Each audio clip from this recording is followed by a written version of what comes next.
ಫರಿಸಾಯರಂತೆ ಕೇವಲ ನಿಯಮಗಳ ಪಂಜರದಲ್ಲಿ ಬದುಕಬೇಡಿ. ಪ್ರಿಯರೇ, ಇಂದಿನ ಶುಭ ಸಂದೇಶದಲ್ಲಿ ಪ್ರಭು ಯೇಸು ಕ್ರಿಸ್ತರು ಹೇಳುತ್ತಾರೆ, ನಾನು ಧರ್ಮಶಾಸ್ತ್ರವನ್ನಾಗಲಿ ಅಥವಾ ಪ್ರವಾದಿಗಳ ಬೋಧನೆಯನ್ನಾಗಲಿ ರದ್ದು ಮಾಡಲು ಬಂದೆನೆಂದು ನೆನೆಸಬೇಡಿ. ಅವುಗಳನ್ನು ರದ್ದು ಮಾಡಲಿಕ್ಕಲ್ಲ, ಬದಲಾಗಿ ಅದನ್ನು ಪೂರೈಸಲು ಬಂದಿದ್ದೇನೆ ಎಂದು.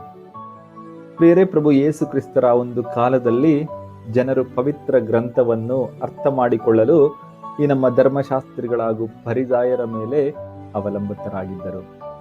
ಹೆಚ್ಚಾಗಿ ಸಾಮಾನ್ಯ ಜನರಿಗೆ ಅರೆಮಾಯಿಕ್ ಭಾಷೆ ಮಾತ್ರ ತಿಳಿದಿತ್ತು ಮತ್ತು ಈ ಪವಿತ್ರ ಗ್ರಂಥಗಳು ಹೀಬ್ರೂ ಭಾಷೆಯಲ್ಲಿ ಬರೆದಿದ್ದಾಗಿದ್ದರಿಂದ ಅವುಗಳನ್ನು ಓದಲು ಅರ್ಥೈಸಿಕೊಳ್ಳಲು ಇವರಿಂದ ಸಾಧ್ಯವಾಗುತ್ತಿರಲಿಲ್ಲ. ಹಾಗಾಗಿ ತಮ್ಮ ಬೋಧಕರು ಹೇಳಿದ್ದನ್ನೇ ಅವರು ಕಣ್ಣು ಮುಚ್ಚಿ ಪಾಲಿಸುತ್ತಿದ್ದರು. ದುರದೃಷ್ಟವೇನೆಂದರೆ, ಅಂದಿನ ಅನೇಕ ಬೋಧಕರು ದೇವರ ನಿಯಮಗಳನ್ನು ಕೇವಲ ಹೊರಗಿನ ಆಚರಣೆಗಳಿಗೆ ಅಥವಾ ಕನಿಷ್ಠ ನಿಯಮಗಳಿಗೆ ಸೀಮಿತಗೊಳಿಸಿದ್ದರು. ಒಂದು ಉದಾಹರಣೆಗೆ ಹೇಳುವುದಾದರೆ, ಅವರು ಯೋಚಿಸುತ್ತಿದ್ದರು, ನಾನು ಯಾರನ್ನು ಕೊಲೆ ಮಾಡಿಲ್ಲ, ದೇವರು ಹೇಳಿರುವುದು ಯಾರನ್ನು ಕೊಲೆ ಮಾಡಬೇಡ ಎಂದು. ಆದ್ದರಿಂದ ಅವರು ನಾನೊಬ್ಬ ನೀತಿವಂತ ಎಂದು ಅಂದುಕೊಂಡಿದ್ದರು. ಆದರೆ ಯೇಸು ಇದರ ಆಳಕ್ಕೆ ಹೋಗುತ್ತಾರೆ. ನಮ್ಮ ಹೃದಯದಲ್ಲಿರುವಂತಹ ಒಂದು ಕೋಪ, ದ್ವೇಷ ಮತ್ತು ಅಸೂಯೆ ಕೂಡ ದೇವರ ಆಜ್ಞೆಯನ್ನು ಮುರಿಯುತ್ತವೆ ಎಂದು ಅವರು ಎಚ್ಚರಿಸುತ್ತಾರೆ. ಪ್ರಿಯರೇ, ಯೇಸು ಬಂದದ್ದು ಕೇವಲ ಧರ್ಮಶಾಸ್ತ್ರದ ಅಕ್ಷರಶ ಪಾಲನೆಗಲ್ಲ, ಬದಲಾಗಿ ಅದರ ನಿಜವಾದ ಅರ್ಥವನ್ನು, ಅಂದರೆ ಅದರ ಆತ್ಮವನ್ನು ಬಯಲಿಗೆಳೆಯಲು. ದೇವರು ಕೇವಲ ನಮ್ಮ ಬಾಹ್ಯ ವಿಧೇಯತೆಯನ್ನು ನೋಡಿ ತೃಪ್ತರಾಗುವುದಿಲ್ಲ.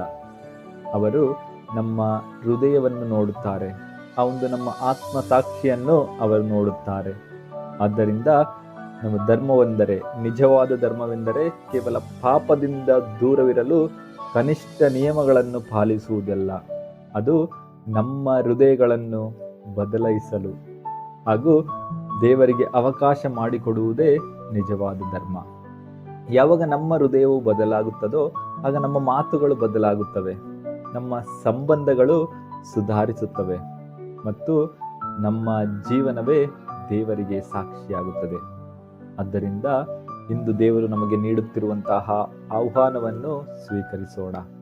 ಫರಿಸಾಯರಂತೆ ಕೇವಲ ನಿಯಮಗಳ ಪಂಜರದಲ್ಲಿ ಬದುಕುವುದು ಬೇಡ, ಬದಲಾಗಿ ದೇವರ ವಾಕ್ಯದ ಗುರಿಯಾದ ಆ ಪರಮ ಪ್ರೀತಿಯಲ್ಲಿ ಬದುಕೋಣ. ಆಮೇನ್.